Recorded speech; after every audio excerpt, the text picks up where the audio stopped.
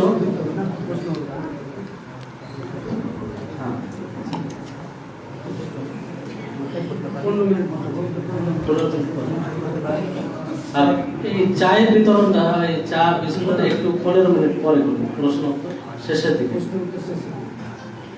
বিষয় হিসাবে সময় অতি সংকীর্ণ, আরো 1 ঘন্টা 1.5 ঘন্টা হওয়া উচিত ছিল। মানে এই 6টি যে রুকন, আমরা যে বিষয়টি আজকে শুনলাম, নিজের আত্মাকে জিজ্ঞাসা করবেন যে আমরা আমাদের মধ্যে কতটুকু এই ব্যাপারে ধারণা আছে। সকলকে এই বিষয়ে সময় এবং এই বিষয়ে জানা দরকার। ইমানের যে 6টি রুকন রয়েছে, রুকন মানে কি? স্তম্ভ, যার উপরে আমাদের ইমান নির্ভর করে। তো সেই স্তম্ভ যদি সঠিক না হয় তাহলে আমরা মুসলিম হতে পারি না। যাই হোক, বেশি কথা বলার সুযোগ নেই, সময় অতি অল্প। এর মধ্যে অনেকগুলো প্রশ্ন এসেছে।